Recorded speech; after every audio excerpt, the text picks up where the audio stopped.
Eh bien, bonjour à tous. Merci d'être là pour le palmarès du Festival du film américain, avec quelques mois d'avance.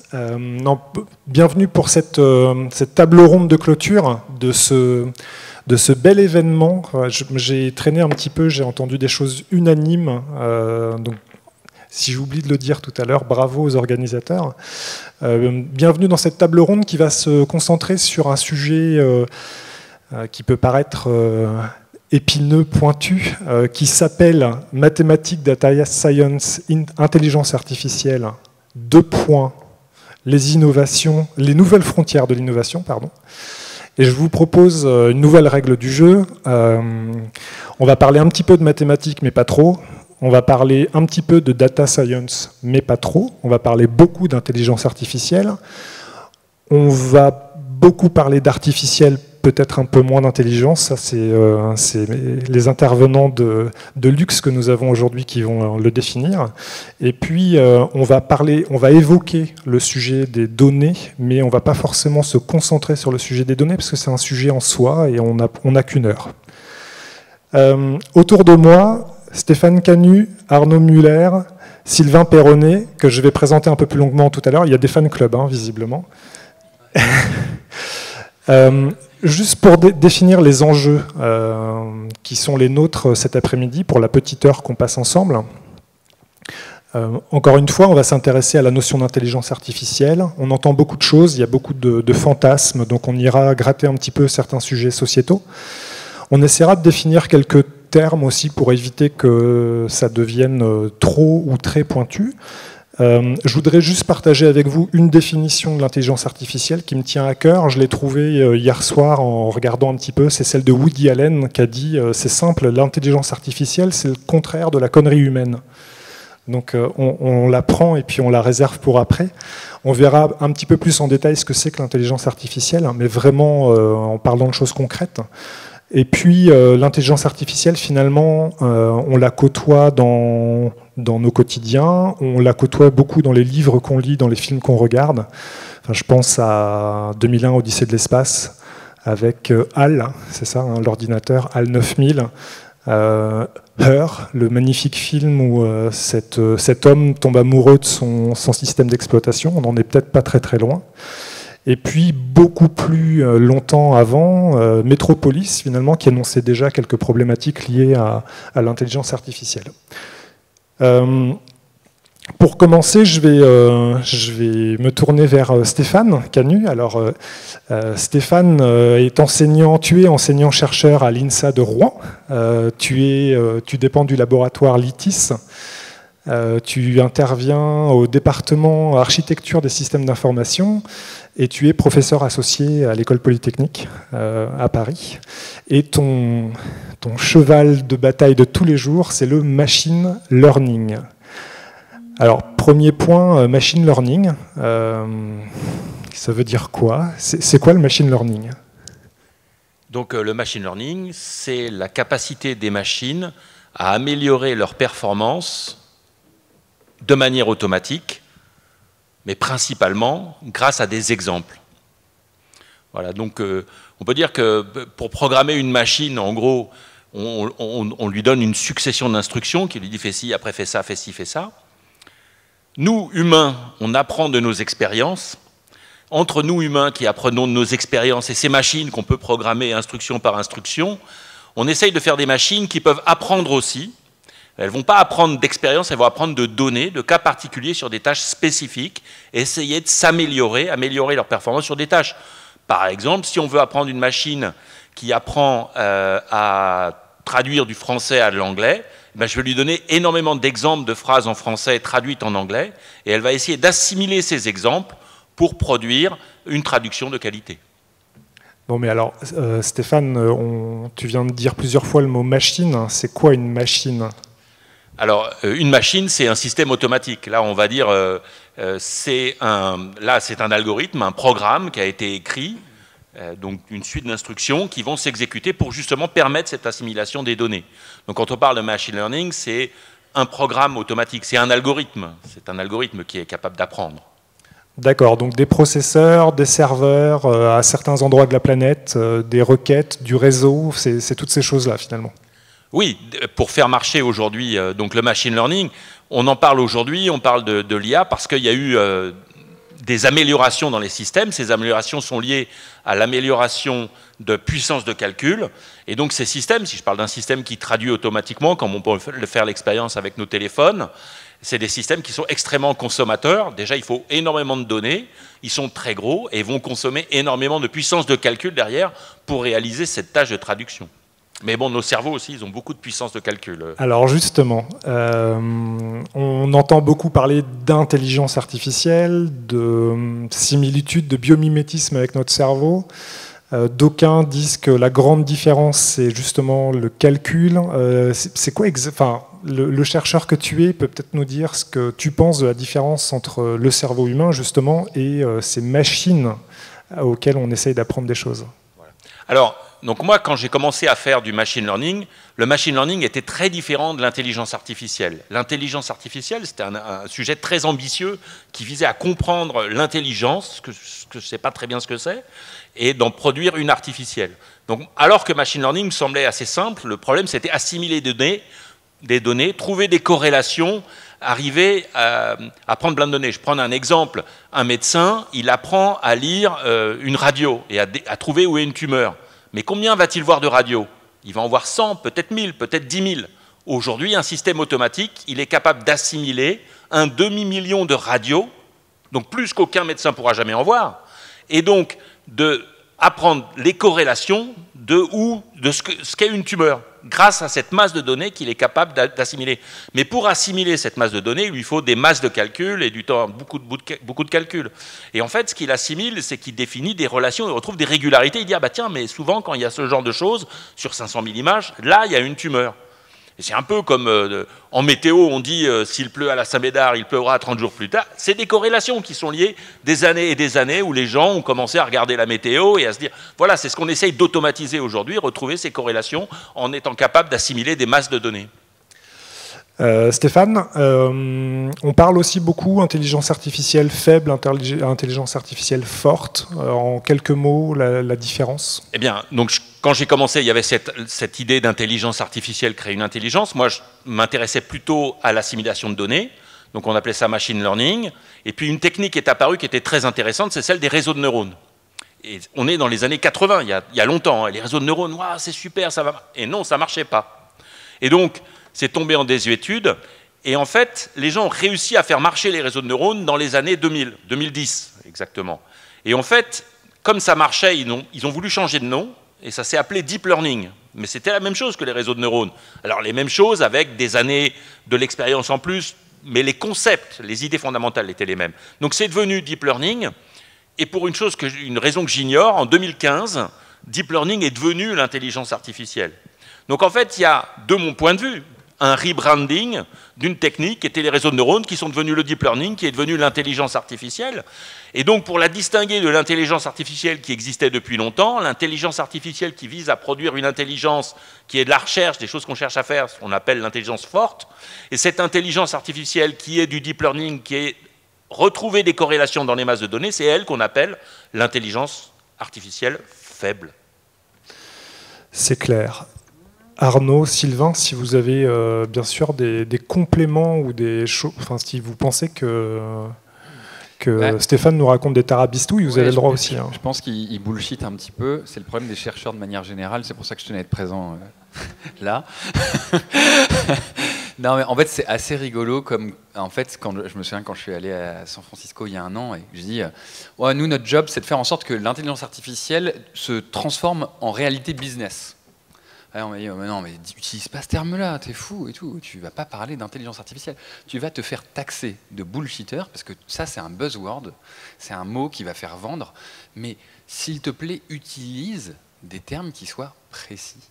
Et donc, tu l'as dit, du coup, chez moi, dans ma société, on ne dit pas intelligence artificielle, puisque intelligence artificielle, ou alors on revient sur la définition avec les systèmes complexes, on revient à quelque chose d'un peu plus enrichi.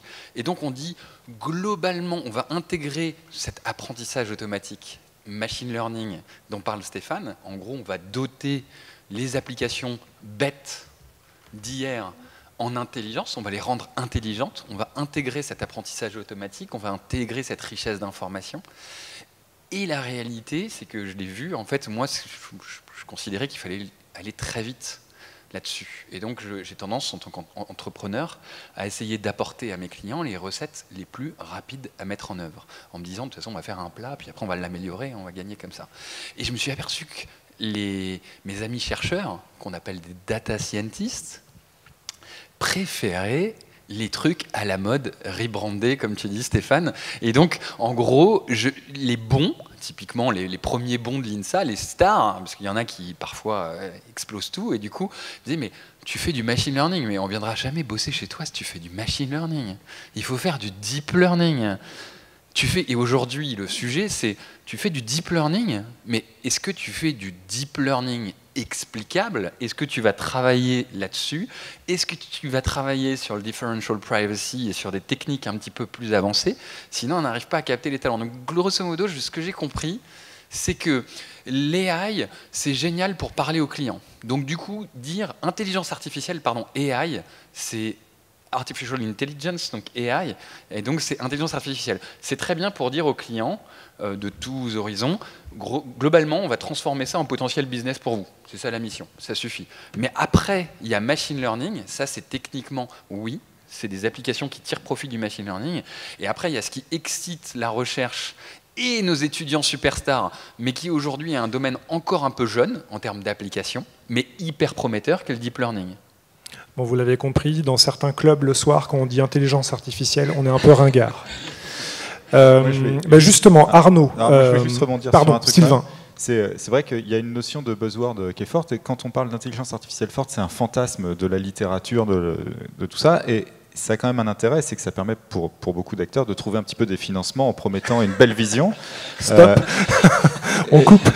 Non, c'est vrai, mais c'est normal, c'est comme pour la conquête spatiale. On promet d'aller sur Mars pour envoyer des satellites pour passer la télé à tout le monde, quoi. Et donc, voilà, on promet la Lune, littéralement, pour obtenir les premiers pas vers la Lune. Donc vous alimentez le fantasme, bravo. Un petit peu. Je reviens, on reviendra, Sylvain, tout à l'heure sur les fantasmes et les aspects sociétaux. Arnaud Muller, on ne sait pas, enfin, je ne t'ai pas présenté, fondateur et CEO de Sagi, société normande basée à Rouen. Tu as un fort passé dans les systèmes d'information, la gestion des données. Et en quelques mots, chez Sagi, vous avez développé une plateforme, donc on reviendra peut-être sur la notion de plateforme aussi, mais vous avez développé une plateforme qui permet d'intégrer l'intelligence artificielle, ou du coup le deep learning, le machine learning, dans des applications métiers différentes. Alors, c'est intéressant parce que là, on vient de dénoncer un concept. Maintenant, ça sert à quoi? C'est quoi ces applications métiers? Oui. En fait, moi je viens, en fait, ça fait à peu près 20 ans que je suis tombé dans la data. Donc en fait, globalement, je me suis toujours dit que il y avait dans les systèmes d'information deux lettres, des systèmes qui allaient se commoditiser. Et un job, un boulot d'éditeur, c'est de faire en sorte que la technologie soit accessible le plus simplement possible. Donc nous, on vient un peu en face des grands géants américains, des clouds qui simplifient l'accès à la technologie. Et puis il y avait l'information, et l'information c'était probablement la source de la suite de l'humanité, ou alors de ses origines, je ne sais pas, mais là il y avait un truc un peu plus vertueux que le système.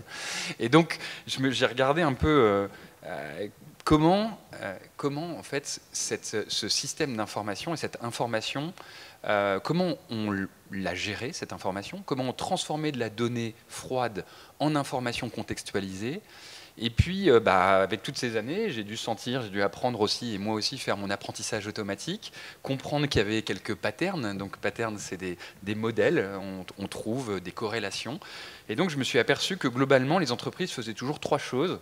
Elles essayaient de savoir ce qui se passait chez elles pour mieux comprendre leur business. C'est ce qu'on appelait la business intelligence hier. Ensuite, en fonction du stade de maturité, elles essayaient de faire du data mining. Et c'est le premier niveau dont parlait Stéphane. Data mining, c'est forêt, mining, en anglais, ça veut dire forêt, ça veut dire que là, je vais vraiment prendre un tamis, je vais prendre l'image du tamis, et je vais prendre des données, je ne vais pas chercher, je n'ai pas de questions vraiment, je vais appliquer un principe de serendipity, enfin, qui est la découverte. Donc je vais explorer et je vais regarder quelles sont les corrélations à l'intérieur. Et après, il y a cette troisième vague qui est importante, qui est la machine, finalement, elle a un potentiel d'apprentissage sur des masses d'informations que l'être humain ne pourra pas avoir. En tout cas, il y a des cas en fait, qu'on va pouvoir confier plus facilement à l'intelligence de la machine qu'à l'intelligence humaine. Comment ça va cohabiter? Probablement par l'usage, parce que tout le monde s'accorde à dire que la valeur, la création de valeur se fait au travers des usages, et les usages, ce sont les applications. C'est concrètement, moi, toi, nous, comment on utilise l'intelligence artificielle, souvent sans le savoir. Ou comment moi, grande banque, assurance ou industrielle, je vais intégrer ça au cœur de mes applications métiers. Et là, je me suis dit, bon bah oui, effectivement, il y a un énorme enjeu. Il y a faire en sorte que le job de Stéphane, le job de Sylvain, et ce qu'on peut faire en termes de rapport à la donnée historique avec les géants, Oracle, IBM et SAP, tout ça se modernise et qu'on embarque ça dans des usages. Donc moi, en fait, mon focus a été de dire, mon focus, donc mon centre d'intérêt premier, pardon, désolé pour les termes à la con, en fait, mon centre d'intérêt premier, ça a été de dire comment est-ce que je vais aller voir mes industriels du coin et faire en sorte que très rapidement, ça ait du sens pour eux. Le premier sujet qu'on a travaillé avec Stéphane, c'était un industriel qui est toujours notre premier client historique, qui s'appelle Didactic. Il vend des dispositifs médicaux à usage unique. Et son besoin, c'était d'outiller, c'est un besoin très basique, c'était de comprendre un petit peu comment le rapport au client pouvait être repensé. Et donc, on lui a fourni sur un iPad, pour tous ses commerciaux, la capacité à tout comprendre, tout modéliser sur tout ce qui se passe dans son rapport au client. Et pour faire ça, on a pris toutes les données unitaires et avec Stéphane, on a commencé à travailler nos premiers modèles de prévision des ventes. Parce que du coup, il faut voir ce qui amène de la satisfaction. Et encore une fois, là, ça s'appuie sur plein de données. Donc, il y a le feeling du commercial, mais il y a aussi des données qui sont intangibles. Et là, du coup, on peut partager sur des éléments concrets. Et puis ensuite, on peut voir des modèles se dessiner. Et les premiers sujets, ça a été, dites-moi quel sera mon chiffre d'affaires du mois prochain, de telle sorte que je puisse commander ce dont j'ai besoin, éviter les ruptures de stock, éviter le surstock, et devenir en fait, de rentrer dans une ère où oui, c'est intelligent, parce que je ne fais pas que constater ce qui s'est passé, je suis capable d'anticiper ce qui va se passer. Et là, on rentre dans l'ère du prédictif. Et donc après, on peut l'appliquer, je pourrais revenir dessus sur plein de domaines métiers. Sylvain? Ouais, je vais rebondir sur quelque chose, parce que dans ce que vient de dire Arnaud, il y a un truc qui transparaît, c'est qu'en fait, il y a deux types de tâches qu'on attend un peu de l'écosystème IA, hein, je vais dire ça comme ça. Il y en a une, c'est de faire mieux que l'être humain sur des tâches qui sont finalement assez simples. Alors c'est assez intéressant parce qu'il y a quelqu'un que vous ne connaissez pas forcément qui s'appelle Jeff Dean, qui est le responsable chez Google du search, de l'intelligence artificielle, du calcul distribué, quelqu'un qui est très très fort. Lui, il dit que tout ce qu'un être humain sait faire en moins d'un dixième de seconde, une machine le fera toujours mieux avec des techniques à base de réseaux de neurones. Et donc ça montre que sur un certain nombre de tâches, on peut automatiser ce que fait l'être humain, et c'est un peu une des vocations des outils de machine learning globalement. Puis il y a autre chose qui est vraiment le prédictif, qui est la fouille de données. En fait, là, c'est pallier le souci principal de l'être humain, qui est on n'a pas une capacité, une bande passante du cerveau suffisante pour voir l'intégralité des données, et donc on a besoin d'être assisté. Et c'est une avancée en fait vers une forme de, je sais pas de cyborg, mais voilà, l'humain assisté par la machine, quoi. Augmenté, on parle beaucoup d'humain augmenté, et comme on est des gens un peu éthiques autour de la table, je ne parle pas de toi évidemment Samuel, mais en gros, nous on a une conscience, et en fait on se dit que probablement effectivement il faut que ça serve l'être humain, et qu'on remette, d'où l'importance en fait du rapport Villani, de ce que raconte Macron, sur le fait que oui, les champs d'application sont très divers. Là tu viens de dire deux choses, effectivement il y a des boulots qui vont être automatisés. Soyons francs, autant s'adapter au progrès plutôt que de le nier. Il y a une réalité qui est l'automatisation de très nombreuses tâches, notamment administratives, mais énormément de tâches. Et ensuite, il y a la capacité à être augmentée par cette intelligence en fait, qui dépasse l'être humain. Donc oui, juste pour rebondir, je parlais de l'arrivée du deep learning. C'est vrai qu'il y a eu des succès. Sur certaines tâches, les machines faisaient mieux que l'humain, mais ces tâches, c'était des tâches de perception bas niveau, notamment reconnaissance d'images, analyse, reconnaissance de forme dans des images, c'est une bouteille, c'est un téléphone, et analyse de texte, donc traduction, le texte, speech to text, et puis les phénomènes de traduction. Donc ça, c'est vraiment lié à la perception bas niveau, ce que tu disais, hein, de faire mieux sur des tâches qui vont très rapides. Et c'est donc en 2012 qu'on a démontré que le deep learning arrivait à faire mieux que l'humain, et c'est ce qui a vraiment enclenché la révolution du deep learning et de l'intelligence artificielle. Et on est peut-être là aujourd'hui à discuter à cause de ces résultats sur le traitement d'images. de 2012. Si je peux me permettre, l'intelligence dans tout ça, c'est quand même ce que vous avez mis, vous, en place pour fabriquer ces machines. La machine, finalement, c'est une capacité de calcul derrière qui se nourrit des données. Est-ce que ça vous va comme définition ou...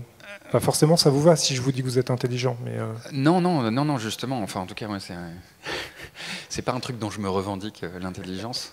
Mais je crois qu'effectivement, il y a un truc, si on parle d'intelligence, quand même, qui est des formes d'intelligence. Et donc, comme Sylvain l'a dit et Stéphane vient de le rappeler, il y a effectivement des travaux répétitifs. Et ça, en fait, il faut savoir que quand on dit intelligence artificielle, l'intelligence artificielle peut être très bonne sur des tâches ultra répétitives et sur des travaux très bien définis. Ça, il faut savoir que l'intelligence artificielle, elle est finalement assez peu polyvalente. C'est-à-dire qu'on va entraîner des modèles sur des tâches hyper spécifiques. On va devoir passer des heures au carré à réfléchir avec de l'intelligence humaine sur la manière dont on va créer ces modèles. Et finalement, elle peut faire des choses qui seront bien meilleures que l'être humain sur certaines tâches. Mais dès qu'on va mettre des exceptions ou qu'on va lui demander d'être un tout petit peu originale, elle va se vautrer lamentablement et ça pose d'énormes problèmes. On travaille avec des banques aujourd'hui dans la lutte contre la fraude, etc. Le fait que parfois il y a un effet déceptif de ce modèle qui ne nous avait jamais trahi et qui un jour est passé à côté d'un truc, comme un être humain d'ailleurs, et a complètement foiré son score, son résultat, c'est assez terrible. Et on voit quand même que là où l'homme apporte quelque chose, c'est à mon avis deux dimensions. Il y a une dimension qui est la polyvalence. On est très polymorphe en fait, on a cette capacité à nous réinventer, beaucoup plus que l'intelligence artificielle qui est finalement assez, je dirais, orientée sur des travaux très spécifiques, donc assez bête finalement si on dit les choses, beaucoup plus que l'homme. On a de l'émotion et je pense qu'il y a un truc aussi important, et on en parle souvent avec Stéphane, c'est le collectif. On a une intelligence sociale aussi, nous. Donc ça, c'est assez intéressant parce que quand on réalise des projets de data science qui marchent, on voit qu'en fait, c'est pas parce qu'on a un mec brillant ou un super bon tech, on voit que c'est parce qu'il y a une bonne équipe et qu'en fait, c'est un sport d'équipe et qu'il faut amener une équipe qui soit alignée. Et donc, on rentre dans un truc qui est, je crée une intelligence artificielle très finalement en ligne droite avec une intelligence humaine collective qui, elle, est beaucoup dans la collaboration. Et probablement qu'on excuse beaucoup plus l'erreur humaine qu'on ne l'excuse l'erreur d'une machine. Je pense que la voiture autonome en sait quelque chose en ce moment. Juste pour revenir sur les usages, Arnaud, dans notre vie quotidienne de nous, messieurs et mesdames, tout le monde, c'est quoi l'intelligence artificielle aujourd'hui ou le machine learning concrètement? Alors oui, effectivement, moi je commence à m'intéresser pour expliquer aux clients ce que c'est au travers des usages B2C, donc business to consumer.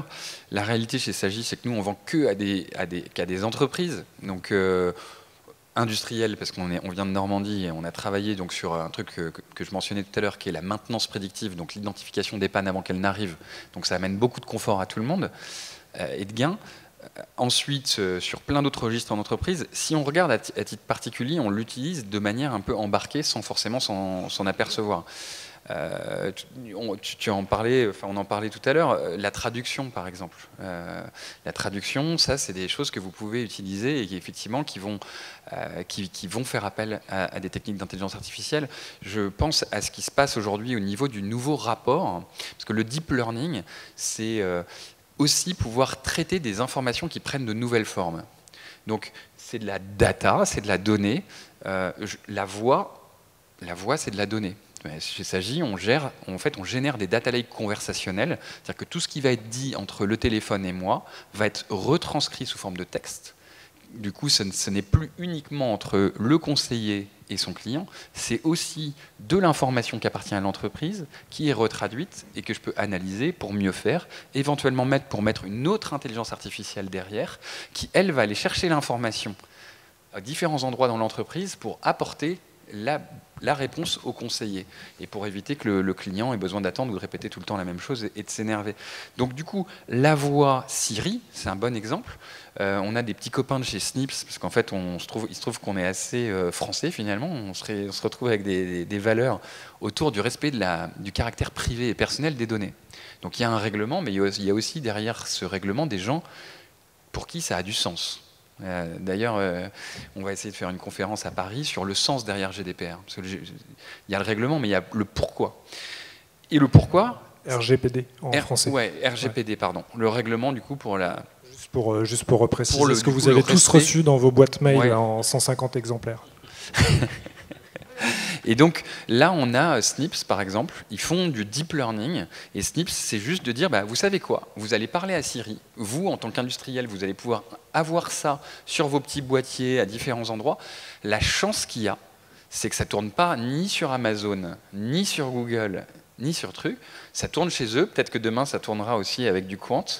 Peut-être. Et donc, on va respecter les données. C'est-à-dire qu'en fait, on ne va pas utiliser les données à des fins qui vont être des fins commerciales et contre vous. Et quand on faisait Rouen Big Data il y a 4 ans, avec la CCI à Rouen, on disait le produit, quand vous ne le payez pas, c'est vous. Ça, Quant le sait. Tout à fait. Et là, en fait, il y a des usages assez vertueux et où on essaie de se débarrasser un peu de nos sensus historiques. Transition incroyable. Sylvain Perronnet, donc Chief Scientist Officer, donc directeur scientifique chez Quant, directeur adjoint du labo commun entre l'INRIA et Quant. Tu es aussi fondateur d'un labo privé de recherche qui s'appelle X-Labs. Et tu es aussi le fondateur de Machine in the Middle, donc plein de choses. Ça fait beaucoup, mais c'est la future régie publicitaire de Quant. D'accord, j'avais du mal à tout faire rentrer sur une page. Et toi, ton ADN, c'est les algorithmes, le machine learning et le social computing. Et donc, je pense qu'il est temps pour nous maintenant d'aborder quelques sujets sociétaux et de parler de tous ces fantasmes qui nous entourent. Bien sûr, la question qu'on entend tout le temps quand on allume le poste de radio, quand on lit des articles sur Internet ou quand on allume sa télé, c'est les fantasmes associés à l'intelligence artificielle, la disparition de certains métiers. On alimente beaucoup ces fantasmes. Un point de vue très personnel de personnes éclairées sur ces sujets, Sylvain. Oui, alors qui est forgé en fait par tout ce qu'on fait chez Quant, où justement on a un certain nombre de valeurs qui ont été impulsées par la vision du patron Éric Léandri, qui fait que certains postes on y adhère, de toute façon il n'y a pas de souci. C'est assez amusant parce qu'il y a beaucoup donc de fantasmes sur l'intelligence artificielle, et le fantasme principal c'est l'intelligence artificielle, ça va créer des robots qui vont savoir combattre et qui vont venir dans nos maisons pour nous tuer. Terminator, on l'avait pas cité tout à l'heure. C'est le point Terminator, voilà. Terminator. Mais c'est un fantasme qui couvre en fait des dangers qui sont beaucoup plus réels, des dangers qui sont liés à la structuration de la société, à la vie civile, à la vie économique aussi. Par exemple, pour moi, le principal danger qu'on peut rencontrer quand on fait du machine learning, c'est celui de ce qu'on appelle la poursuite de biais. La poursuite de biais, c'est comment l'algo va amplifier les biais naturels de la société. Et il y a plein d'exemples là-dessus. D'habitude, je donne l'exemple de la prédiction des crimes, mais comme tu as parlé de banque, Arnaud, je vais parler de la banque et du scoring de crédit, par exemple. Et il y a des dangers tout bêtes là-dessus. Imaginons que vous vivez dans un endroit, vous êtes dans une situation de précarité, vous voulez prendre un crédit. Vous êtes dans une situation qui n'est pas celle qui plaît à la banque, et donc la banque doit minimiser son risque. La banque utilise un algo de machine learning qui va prédire votre capacité à payer ou à être en défaut de crédit. On vous score, vous n'avez pas beaucoup d'argent, vous êtes plutôt dans une zone à risque pour la banque, et donc vous allez avoir à la fois un taux d'intérêt qui n'est pas très intéressant, et aussi des assurances qui sont plus fortes, parce que l'algo apprend que c'est ce qu'il faut faire dans ce cas-là. Et qu'est-ce qui se passe? Ça veut dire que votre crédit va durer plus longtemps. Si votre crédit dure plus longtemps, en fait, vous avez plus de chances mécaniquement d'être en défaut de crédit. Pas parce que vous êtes moins sérieux que les autres, juste parce que votre crédit va prendre 2 ans de plus, et en 2 ans de plus, vous avez plus de chances, 10% de chances de plus d'être en défaut de paiement. Donc, on apprend quoi? On apprend qu'il y a plus de défauts de crédit dans cette zone, donc l'algo va réaugmenter les assurances, va réaugmenter les taux d'intérêt, donc vous allez être plus souvent en défaut de crédit, etc. etc. Et alors pour le crime, c'est pareil. Plus vous prédisez des crimes à un endroit, plus vous envoyez de policiers. Plus il y a de policiers, plus on voit de crimes. Donc plus vous prévoyez qu'il y a des crimes, donc plus vous envoyez de policiers. Et à la fin, vous créez des émeutes. Et en fait, tous ces algos qui poursuivent les biais de l'humain et qui vont les amplifier au fur et à mesure, eh bien, ils sont un risque pour la vie économique, dans le cas des crédits pour les gens, mais aussi des risques pour la vie civile tout bêtement, parce qu'on peut aller jusqu'à la création d'une émeute ou d'un mal-être dans certaines populations. Et donc c'est pour moi le principal risque qu'on voit actuellement pour le machine learning. Le reste, c'est du fantasme. Mais ça, c'est un risque réel qui existe déjà, parce qu'il y a déjà ces problèmes-là qui s'appliquent pour toute une toute une sous-branche des algos de machine learning qui font de la prédiction. J'en crée aussi, Stéphane aussi, voilà, mais on fait ce qu'on peut. Mais ces problèmes existent, il faut en avoir conscience. Après, on essaye de lutter contre ces problèmes. On essaye d'avancer vers des algos qui sont, alors, on dit transparents. La notion clé, c'est la notion de accountability, que je ne sais toujours pas traduire depuis tout à l'heure. Responsabilité ou... Oui, de trouver en fait quels sont les critères qui sont pris en compte par l'algorithme, de comment il va les utiliser pour être capable de voir ce qui se passe quand il y a un comportement qui n'est pas attendu, pour le corriger. Donc on travaille là-dessus. Pour l'instant, on travaille et c'est pas encore... on n'est pas encore au bout du travail et donc il y a des choses qu'on ne sait pas éviter. Et donc c'est pour moi le principal risque, c'est celui-là, celui du biais. Et ce qui est un risque en plus qui est terrible, parce que c'est un risque qui est implicite, on ne s'en rend pas compte vraiment. Et le danger apparaît après plusieurs itérations de l'utilisation de l'algorithme. Si j'essaye l'algorithme une fois, il fait quelque chose, il prend une décision qui a l'air bonne. Mais c'est la réutilisation continue de l'algorithme au niveau de la société qui pose problème en fait. Et c'est un risque qui est un peu invisible finalement. Là, j'interviens parce qu'effectivement, ce qu'on voit, ça reste des sujets qui sont assez nouveaux pour beaucoup d'industries. Quant, Sylvain, Steph, ils font ça depuis un paquet de temps, mais globalement, les gens qui en font depuis longtemps se comptent, enfin, il n'y en a pas beaucoup. Et dans le domaine industriel, et les modèles, du coup, ils commencent à mettre des modèles en production. Avant, on testait, c'est-à-dire qu'on testait, on faisait ce qu'on appelle des pilotes ou des preuves de concept, etc. Sauf que là, maintenant, on en vient en fait à vraiment industrialiser tout ça. Et à intégrer largement l'intelligence de ces données dans toutes nos applications. Et il y a une étape qui est fondamentale, qui est de rester dans le contrôle en fait, des modèles. Et on parle d'entraînement, on parle de vie. Et ensuite, il y a ce suivi qui se fait, et on a besoin de chefs d'orchestre autour de ça, et il y a un vrai rôle de l'humain. Tout à l'heure, tu demandais finalement entre... ben oui, d'ailleurs, il y a plein de créations d'emplois qui vont se faire sur les dompteurs, les gens qui éduquent l'intelligence artificielle, les modèles, et ensuite, c'est quelque chose de vivant. Et c'est souvent en plus quelque chose qui est loin d'être de fini finalement. C'est quand on a créé notre modèle qui commence à vivre, et c'est le début de sa vie. En fait, avant il se passait rien. Le début du projet, c'est vraiment quand il commence à vivre, et c'est là que ça devient intéressant et qu'on va le combiner entre plusieurs familles. Là, il y a un enjeu d'accountability, et c'est là que les entreprises, par rapport aux particuliers et aux consommateurs que nous sommes, sont toutes responsables. Et de plus en plus, c'est nouveau dans nos sociétés, et tant mieux. On exige, comme ce qui se passe dans le monde alimentaire, tout à l'heure tu parlais du bio quand on préparait, ben oui, aujourd'hui en fait on bosse pour nous, mais on bosse quand on a une petite conscience pour nos enfants. Et donc on doit réfléchir aux choses de manière durable. Et donc ça amène à une logique de responsabilité, et les clients ont compris qu'en tant que consommateurs, ils reprenaient le pouvoir et ils avaient le choix. Ils avaient le choix du client. Et donc les entreprises, et notamment on parle des banques, mais toutes les entreprises se disent finalement, comment est-ce que je peux m'inscrire dans l'ère Macron, Villani et compagnie en disant oui, c'est vraiment AI for good, c'est vraiment AI for humanity, et j'essaie d'être transparent et juste, et de ne pas faire n'importe quoi avec ces modèles. C'est-à-dire que je ne vais pas appliquer le modèle bourrin de recommandation à la Amazon en permanence ou à la Google. Je vais peut-être chercher à amener et à faire de cette contrainte qu'est le GDPR et le respect des données personnelles une opportunité, et de restituer cette transparence à mon client final qui a le choix. Alors finalement, on a parlé un petit peu, on a évoqué tout à l'heure des aspects scientifiques et mathématiques de tout ça, électronique, logiciel, mais les vrais métiers, alors finalement pour structurer tout ça, ce ne serait pas la sociologie, la philosophie, l'ethnologie?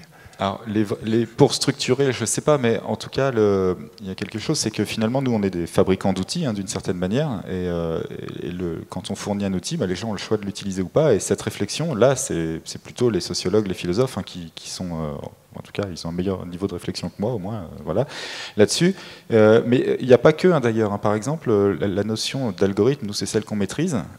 Dès qu'un algorithme arrive près de l'humain, en fait, on parle de mécanisme, qui est une notion qui vient de la microéconomie, plutôt. Et donc, les économistes ont une réflexion qui est même plus poussée que nous, quelque part. Et pas forcément sur les algos, mais sur l'interaction avec les êtres humains.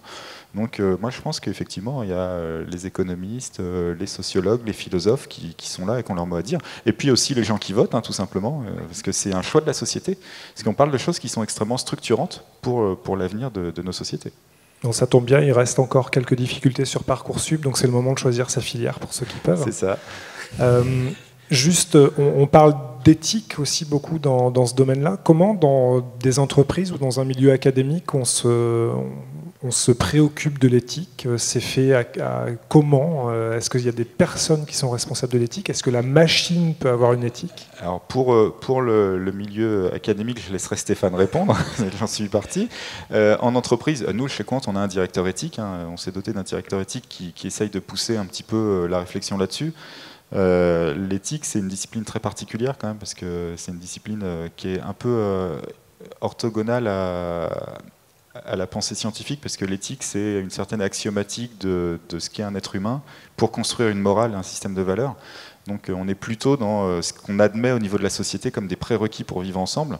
Alors c'est quelque chose d'intrinsèquement humain. S'il existe une éthique après des machines, c'est le jour où il y aura des machines pensantes, elles construiront peut-être leur propre éthique, qui sera sans doute pas la nôtre, mais là c'est de la science-fiction, on parle de complètement autre chose. L'éthique, c'est l'être humain. Donc c'est à l'être humain de penser l'éthique par rapport aux machines. Il y a une éthique par rapport aux animaux, hein, dans le mouvement vegan et tout, etc. Par exemple, on en pense qu'on en veut, mais il y a une pensée qui a été développée là-dessus. Donc on peut faire une éthique par rapport à notre relation aux machines. Mais pour l'instant, je pense que c'est assez embryonnaire quand même. Moi, je vais rebondir sur l'aspect éthique, mais l'éthique des données, moi j'étais particulièrement choqué. Grâce à un site du New York Times, j'ai pu évaluer combien valaient mes données personnelles et le fait que je suis Stéphane Canu, qui habite à Rouen et qui travaille au Madrier, ça coûte 0,007 $. Si tout d'un coup j'ajoute que je suis sujet de mal de crâne, que j'ai souvent mal à la tête, tout d'un coup ça vaut $1,5. Donc en fait, il y a des informations, on peut quantifier le prix d'informations parce qu'elles sont liées en fait à la marchandisation qu'on peut faire derrière. Et ça me choque. Et donc pour moi, l'éthique, c'est... En fait, mes données, elles peuvent avoir une valeur, mais elles doivent avoir une valeur pour moi. Et il faudrait qu'elles restent en fait dans ma sphère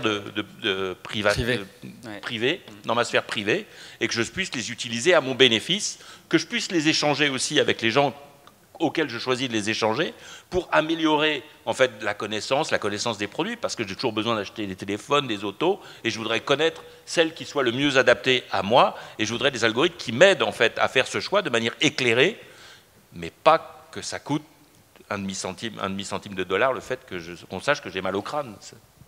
Ça me choque. Ouais.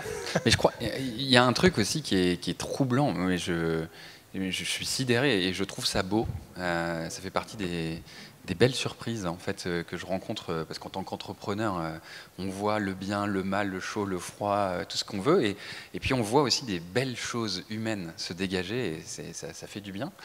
Et dans ce que je vois en fait, c'est qu'il y a une prise de conscience qui est, à mon avis, très très liée au passé, à l'histoire et à la culture de la France, et qui est belle en fait, parce que du coup, pour avoir été un peu aux États-Unis et pour anticiper sur ce qu'on fera en Asie un jour, il y a vraiment des mentalités qui sont différentes, qui sont liées à des cultures. Et on a cette chance d'avoir un instinct qui est le tien, qui dit « mais attendez, vous me prenez pour un con, je vais vous dire que en fait, j'ai certaines pathologies et vous allez me monétiser sur la place comme ça, moi, Stéphane Canu ?» et du coup, Stéphane, en face de lui, va dire mais après tout, tu fais ça sur le New York Times, tu n'as qu'à utiliser Quant comme moteur de recherche, eux, ils vont respecter ta vie privée puisqu'ils ont intégré ça au cœur. Si on se rapproche de Quant, c'est qu'il y a il y a un sens. Pourquoi OVH, vous allez sur OVH, pourquoi notre ami Octave, européen aussi, nous dit sur sa page d'accueil, donner ces données, reprendre, c'est pas voler en fait. Et vous devez pouvoir reprendre vos données. C'est un truc qui est fondamental. C'est très français, on le voit nulle part ailleurs. Tu le sais bien, Samuel, toi tu bosses avec Gaël sur Ilo. Ilo, c'est le premier téléphone qui respecte le caractère personnel de tes données. Donc, qui te respecte en tant qu'individu libre et responsable. C'est nouveau. C'est nouveau, hein. Franchement, dans le computing, je sais pas, on a... C'est parce que aussi c'est plus dur de faire des produits qui rapportent en se restreignant sur l'usage des données. Pour l'instant, la théorie qu'il y a derrière le calcul avec moins de données n'est pas encore mature, on va dire ça comme ça. Tout simplement dans des domaines comme la publicité par exemple. La monétisation sur le web, c'est principalement la publicité. Et puis, avec les données, ça rapporte plus que sans les données. Voilà. Donc, pour beaucoup, le choix est rapide. Juste, ça ressemble de manière magique à une conclusion, donc ça m'embête de continuer. Juste un point sur les notions de sécurité. C'est pas forcément un sujet qu'on abordait là aujourd'hui, mais on a parlé de données, on a parlé d'algorithmes, on a parlé d'accès de certains aux données des autres.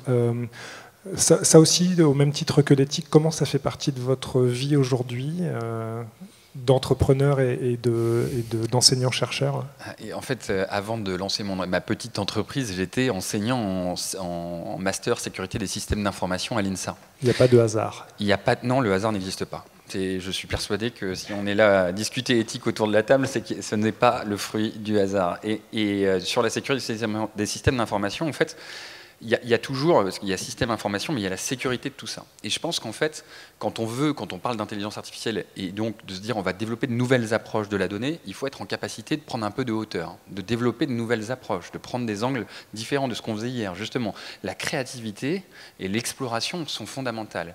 Et ce que j'ai compris il y a un petit moment, mais en fait j'ai fait mon chemin avant de comprendre et de vraiment l'intégrer profondément, c'est que pour être créatif, pour être léger, pour prendre cette hauteur qui nous permet de nous réinventer. Ce matin, Oussama Hamar disait « Ayez le courage de créer votre propre concurrent et de vous réinventer ». Je pense que toutes les entreprises, et même nous en tant qu'individus, on doit sortir de notre zone de confort pour nous réinventer. Il faut, pour faire ça, être dans sa zone de confiance. Et donc, si on n'a pas un niveau de confiance total en ce qui se passe, on tue toute forme d'inventivité et de créativité. Et moi, ça a été mon cheval de bataille. Aujourd'hui, ça marche très bien parce qu'on travaille avec l'armée, le ministère de la Défense, avec les banques, les assurances. Les assureurs, entre eux, ils nous disent que c'est la porte blindée des assureurs, en fait.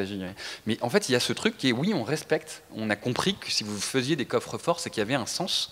Et on respecte ça. Et je crois que c'est fondamental. Et je le vois même dans nos rapports avec les collaborateurs, la confiance, et Oussama le disait encore, la confiance du manager qui n'est plus un manager, qui est un leader, qui empower les autres et qui aide les talents à se révéler. Tout passe par la confiance et globalement, ça doit être un révélateur de confiance. La sécurité, c'est un vrai sujet. Les attaques sont de plus en plus nombreuses. On a la chance d'être pas loin de Yes We Act et de gens. On a nous-mêmes, plutôt que de l'attaque est la meilleure des défenses, on s'est attaqué. Et on s'attaque tous les mois. On commande chez Sagi tous les mois.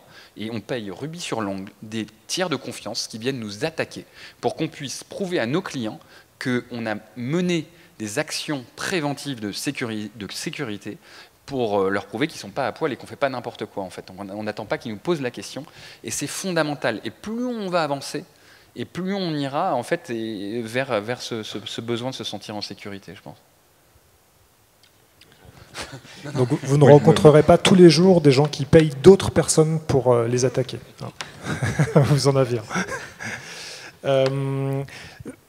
Avant d'échanger un peu plus avec des questions peut-être que vous avez, en conclusion, je crois que le mot d'Arnaud sur le fait qu'on est dans un beau pays avec une culture, une histoire, un ADN, une envie de faire des choses des fois un peu différentes, mais aussi dans une belle région, c'est vrai, avec plein de talents. Ça donne pas mal de perspectives intéressantes en tout cas sur le développement de beaucoup de choses. On peut le faire. Moi, ce que j'ai ressenti beaucoup, c'est qu'il y avait aussi besoin pour qu'il y ait de la confiance, qu'il y ait de l'acculturation aussi.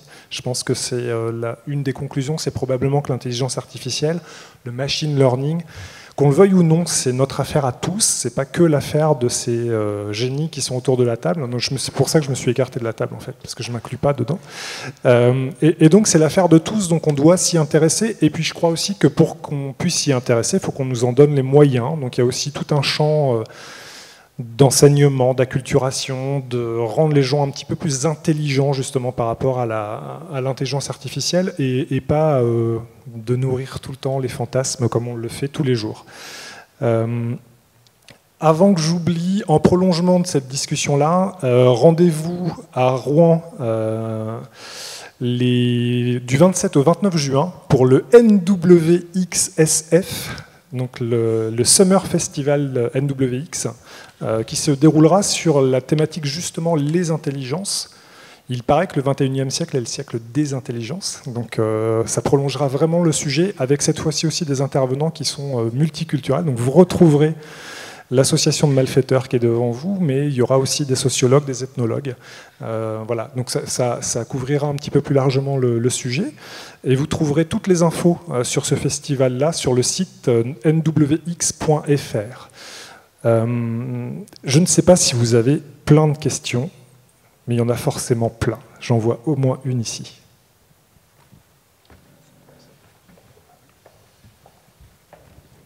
Bonjour et merci pour la qualité des débats. Je trouvais ça personnellement passionnant. Et donc la question qui me vient, c'est que data scientist, on en parle comme un des métiers les plus sexy du monde, potentiellement les mieux payés, un métier d'avenir, à une heure où il y a de l'automatisation de d'autres métiers. Et comment on devient data scientist et est-ce qu'on forme assez de data scientists aujourd'hui en France pour assurer les besoins des entreprises? Donc la deuxième partie de la réponse est non, il faudrait en former beaucoup plus. À la première partie, donc je peux témoigner des formations qu'on offre à l'INSA de Rouen, école d'ingénieurs. Donc on demande un niveau académique, Bac+5, avec des connaissances en informatique, en calcul et un peu en maths, des bases. Donc niveau, on va dire dans ces disciplines au moins Bac+3. Et on va former les gens, donc on va les monter au niveau de l'informatique, du calcul réparti, de l'utilisation de data lake et de l'informatique ouverte, de ces calculs. On va les former au niveau statistique, on va les former au niveau donc d'optimisation et au niveau des méthodes de machine learning. Ça, c'est les 4 piliers en gros de la formation en sciences des données, avec une grosse partie aussi d'expérimentation pratique. Donc il faut réaliser. Un data scientist, c'est quelqu'un qui aura réalisé une première étude, qui aura compris comment gérer les données, de l'acquisition des données jusqu'à la visualisation de ces résultats en produisant des rapports et des systèmes qui permettent de les traiter automatiquement. Il aura cette première expérience qui permettra de se doter du titre de data scientist. Alors après, il y a une compétence qui fait beaucoup le bon data scientist par rapport au mauvais data scientist, un peu comme le bon chasseur, le mauvais chasseur, c'est l'appropriation de la partie métier en fait. Les meilleurs data scientists, c'est ceux qui comprennent parfaitement le métier de la boîte où ils sont. Et c'est d'ailleurs assez amusant parce que moi j'en ai côtoyé beaucoup, on en a recruté, etc. Il y a des fois des data scientists qui sont fantastiques chez un assureur, mais qui ne sont pas bons dans une industrie standard, par exemple un fabricant de voitures. Et donc la connaissance métier est aussi importante parce que les outils qu'il faut manipuler ou la typologie des données n'est pas la même. Donc ça vient dans un deuxième temps. On ne peut pas apprendre la connaissance métier avant de travailler exactement en entreprise. Alors après, il y a un autre profil pour les data scientists qui sont des gens qui justement viennent du métier et qui sont reformés sur le tard. C'est pas tout à fait le même profil, souvent un profil qui est moins bon techniquement, mais qui, par sa connaissance du métier, en fait, va réussir à extirper beaucoup d'informations des données. Et pour une autre partie de la question, c'est vraiment extrêmement bien payé actuellement, je le confirme. Et je voudrais compléter, du coup, on a le data scientist V1 se fait disrupter aussi gentiment, parce que sur le côté, on a plein de grands groupes qui avaient monté des data labs un peu auto-centrés sur la technologie, assez nombrilistes. Comme vient de le dire Sylvain, en fait, aujourd'hui, la réalité, c'est que c'est pas le meilleur étudiant de Stéphane qui va gagner. C'est le meilleur étudiant, en fait, c'est le meilleur compromis entre celui qui aura capté les enjeux business, la compréhension métier et sa capacité à le traduire sous forme d'analyse. Ce qui fait qu'on assiste, donc il y a du marketing autour de ça, le citizen data scientist, c'est effectivement celui qui vient du métier et qui va en fait dans le sens de la data science. Et de plus en plus, on s'aperçoit que le data scientist, qui était souvent quelqu'un de très intelligent, très scientifique ou académique dans le profil, tout seul, il ne fait rien. Il a besoin d'un minima 2 autres personnes, quelqu'un du métier avec qui il va échanger en permanence, et une autre personne qui est aussi très très très importante, qui est un codeur, un technicien, quelqu'un qui vient préparer les données ou qui vient, et ça c'est énorme parce que tant qu'on était sur un labo en mode j'ai mon laptop, j'ai MATLAB, allez Stéphane, pousse ton algo, tout va bien, mais quand on rentre en entreprise, qu'on arrive chez Criteo ou chez des banques ou autres et qu'on l'utilise à l'échelle, comme l'on dit, de manière industrialisée, on a encore besoin de beaucoup d'informaticiens pour faire en sorte que ça marche. Donc le data scientist, je pense qu'il a de l'avenir, surtout s'il est un peu polyvalent, un peu curieux et prêt à regarder ce qui se passe chez ses petits copains. Et bien accompagné, donc. Bien accompagné. Il faut faire 3 choix dans Parcoursup. Une autre question? Oui, Parcoursup, il y a beaucoup de listes d'attente en ce moment, effectivement. Oui. Question pour Arnaud. La maintenance prédictive, vous en parliez tout à l'heure. Est-ce que si vous nous donniez en fait un peu de prédictif, mais côté sur les 5 innovations majeures que vous voyez dans les 5 prochaines années, autour de par sectorialité ou comme vous le voyez, est-ce que vous pouvez nous donner un petit peu de forecasting et forward-looking sur ce point?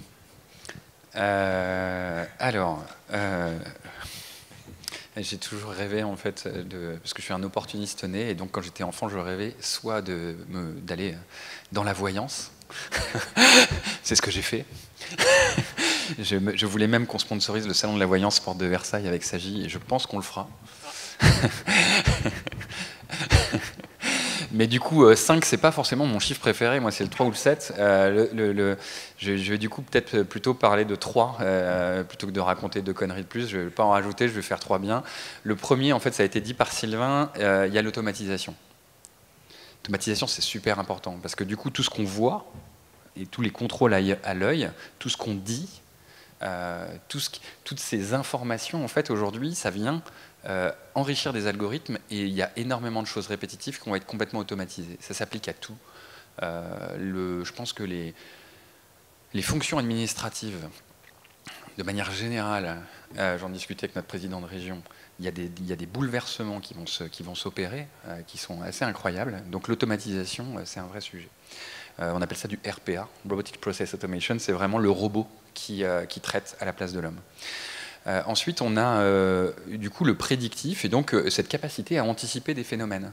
Et donc, ça veut dire qu'on va être tout le temps dans l'anticipation. Vous allez le remarquer à titre particulier, quand vous allez utiliser votre téléphone qui va vous faire la mauvaise suggestion, ça va bientôt vous agacer. Quand vous tapez votre texto et que la correction en fait, qu'il vous propose, elle n'est pas la bonne, ça va presque vous agacer. C'est incroyable quand même. Alors, et donc, tout va se faire par anticipation. Et je suis persuadé que demain, les fournisseurs de solutions ou de services qui n'auront pas cette capacité à proposer des réponses très anticipées, très intelligentes, mais en fait vont se détourner de leur clientèle historique. Parce que le client, il s'attend à ce qu'on soit de plus en plus intelligent face à lui. Il ne comprendra pas qu'on fasse des ruptures de stock, le client. Il ne comprendra plus ça. Il va dire, mais attendez, vous avez fait quoi toutes ces années là? Les mecs, ils faisaient les cons à Île-Normandie, qu'est-ce que vous faisiez? Et donc, je crois que ça, cette capacité à anticiper, elle est importante. Nous, on le voit, il faut anticiper les changements de vie, il faut anticiper les clients qui vont se barrer, il faut identifier les collaborateurs qui vont se barrer de la boîte. Tout ça, on peut le faire. Hein. Tout ça, on le fait. Et donc, je pense que cette capacité d'anticiper, même sur le chiffre d'affaires qu'on va faire le mois prochain, c'est une réalité. Il va falloir, je pense que ça va changer pas mal de choses. Et en fait, il y a une dernière partie qui est vraiment significative, qui rejoint une dimension éthique, et moi j'y crois énormément, qui est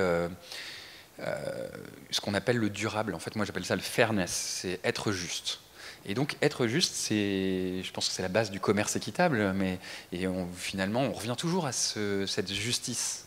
Au final, en fait, sur le long terme. Et donc ça veut dire qu'on va être de plus en plus dans la transparence. On va être de plus en plus dans la confiance. On va devoir expliquer, on va devoir informer, acculturer, former, etc. Et donc derrière ça, il va y avoir de la transparence, de l'explication, et je pense qu'on rentre dans une ère où la formation va être permanente, et des gens comme nous, qui sont des gens un peu curieux, qui apprenons et qui adorons partager, c'est effectivement, on va essayer de polliniser, et j'espère qu'on se tourne vers un modèle qui est vraiment tourné vers la connaissance et le partage. Moi, je vais en rajouter 2, peut-être justement les véhicules autonomes. Peut-être pas que la voiture qui va conduire complètement tout le temps tout de suite, mais il y aura des usages qui vont arriver bientôt. Et puis un autre, c'est peut-être mon métier. Moi, je suis aussi prof, et que je vois aujourd'hui les enfants qui utilisent le bon prof, qui utilisent de plus en plus de vidéos. Il y a Coursera, on prépare des MOOC nous-mêmes. Je pense que notre boulot, il va changer très très fort, quoi. Alors après, je ne sais pas comment, je ne sais pas quand. Mais on arrive, on en parlait avec Sylvain. En fait, ces petits jeux, on va essayer de se disrupter les uns les autres pour progresser ensemble. Hein. Mais l'éducation, effectivement. Tu t'en vas, toi, Sylvain ? Moi, je fais pas de prédiction. C'est vrai ? J'évite. Ah oui, tous les jours. C'est vrai ? Ouais. Putain, t'es pas un joueur, toi. Bonsoir et merci pour toutes ces informations. Moi, j'avais fait un peu de réseau neuronaux il y a très longtemps. Donc, j'ai bien fait de l'arrêter. Finalement, enfin, j'ai bien fait, j'ai mal fait, parce qu'à l'époque, j'étais étudiant. Et dans l'intelligence artificielle, il y a une chose ça m'a chagriné, vous n'avez pas parlé, c'est qu'en fait, pour moi, l'intelligence artificielle, c'est peut-être que l'algorithme s'autorégule. C'est qu'actuellement, en effet, on passe sur des bases, vous parlez bien des modèles, et les modèles sont à peu près figés avec des contours, des limites, ainsi de suite. Et ce que vous disiez à un moment donné avec des biais qui sont à côté, qui se gèrent difficilement, qu'est-ce qu'il faut voir. Est-ce que c'est pas l'intelligence artificielle, c'est justement, c'est pas que on n'a plus besoin de codeurs, de développeurs, et qu'à un moment donné, l'algorithme puisse s'autoréguler. Alors, c'est amusant, non, parce qu'il y a, en fait, dans le programme de 56 de Dartmouth, qui est la création de l'intelligence artificielle, c'était la dernière brique du programme, Randomness and Creativity, et c'était l'idée de créer des algos qui vont être capables d'introduire un peu d'aléa pour former une forme d'intuition humaine, pour s'améliorer au fur et à mesure. Moi, je ne sais pas trop où ça en est en ce moment, mais il y a les trucs de transfer learning et ce genre de choses, d'apprentissage par transfert, mais je ne sais pas du tout ce que ça donne, Stéphane peut en parler. Et il y a beaucoup l'apprentissage par renforcement, surtout, où l'algo se réadapte, mais il se réadapte avec des règles qui sont connues et qui ont toujours pour objectif d'optimiser une certaine chose très particulière, et ça n'est pas exempt de biais non plus. Je crois que c'est un problème ouvert encore, on ne sait pas bien résoudre. Comme on l'a dit tout à l'heure, les algos, ils sont spécialisés. Celui qui joue au Go, il joue au Go. Celui qui reconnaît les images, il reconnaît les images. Celui qui traduit, il traduit. Nous, on a le même cerveau qui fait les mêmes choses en même temps. Il y a quand même un truc qu'on voit aussi, comme tu disais, là, le transfer learning, c'est un truc qui est... Et on voit un truc qui s'appelle l'auto-ML. Tout à l'heure, quand on parlait de data scientist, je disais, ouais, les mecs, mais faites gaffe quand même, parce que le data scientist, il va se faire disrupter par le data scientist, enfin, en tout cas, par le modèle qu'il a créé, parce que de plus en plus, on va vers des outils qui sont capables de répliquer un peu le fonctionnement du data scientist. Et donc, d'identifier les paramètres, les bonnes variables, etc., de faire le features engineering, etc. Donc, ça va dans ce sens-là. C'est des sujets qui sont ouverts, qui ne sont pas matures, mais il y a des gens comme DataRobot, que tu as peut-être entendu parler, et puis beaucoup d'autres. Il y a énormément de startups en France, d'ailleurs, qui sont en train de se positionner sur ce qu'on appelle l'auto-machine learning. Voilà. Alors, quand on compare à l'être humain, juste un petit truc qui est toujours, moi je trouve toujours amusant. Alors, le transfer learning, on n'a pas vraiment expliqué, mais c'est le fait de transposer un raisonnement qu'on a dans une discipline ou sur un domaine vers une autre discipline ou un autre domaine. Je sais reconnaître des chats, je vais réussir à reconnaître des chevaux plus facilement. Mais ce qui est amusant, c'est de penser aussi à je ne sais pas comment on le dit, la parcimonie du cerveau, enfin la capacité du cerveau à raisonner avec très très très peu de données. Quand un enfant, on peut lui expliquer ce qu'est une fleur, par exemple, en lui en montrant 3 ou 4. Un réseau de neurones, il va falloir lui en montrer 30 millions. Et donc, on s'aperçoit que finalement, le cerveau, lui, il a une souplesse et une capacité d'apprentissage vraiment sur un nombre très très restreint de données. Et ça, c'est ce qui différencie beaucoup des algorithmes actuels, par exemple. Une dernière question ? Oui, bonjour. Donc vous vous adressez à plein de business différents. Techniquement parlant, quand on s'adresse aux algorithmes de machine learning, il me semble qu'on doit choisir avec soin les données qu'on leur propose en entrée. Notamment, ces données doivent être corrélées entre elles.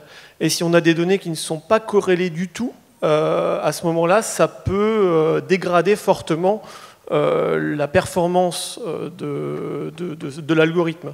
Comment est-ce que, dans le cadre de business complètement différents, avec des cas de figure qui n'ont rien à voir les uns avec les autres, des questions différentes, comment est-ce que vous faites pour soigneusement choisir les données d'entrée afin qu'elles soient corrélées et qu'elles vous permettent de répondre aux questions qu'on va leur poser?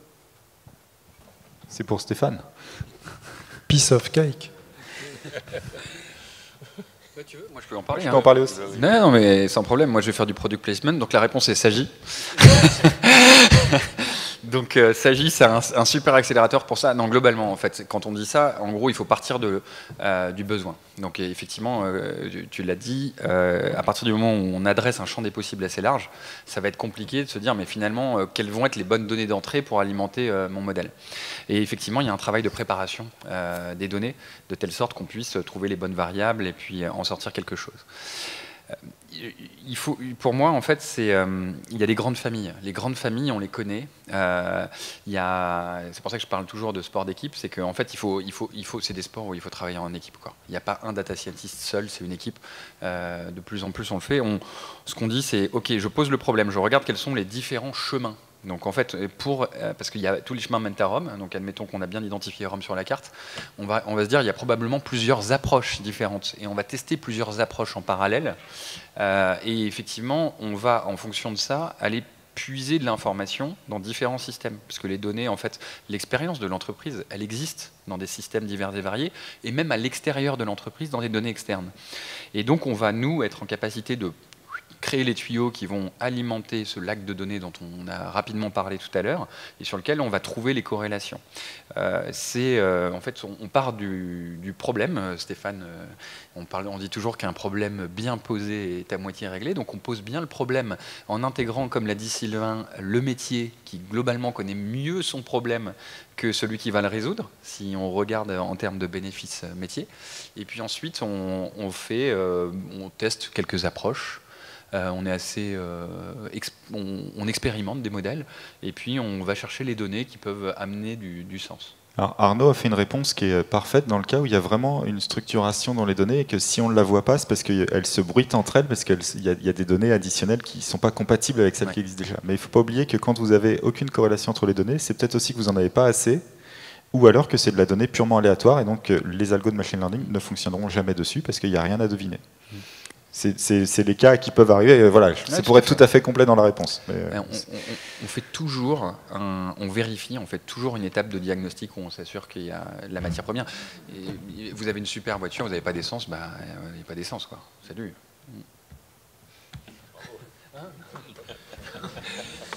Merci à vous. Je pense qu'on se recroisera. Bon, Île Normandie, c'est fini, mais on se recroisera. N'hésitez pas à interpeller les uns et les autres pour continuer la discussion. On n'a pas fini d'en parler, forcément. Merci à vous. Merci Sylvain. Merci Arnaud. Merci Stéphane. Et à très bientôt.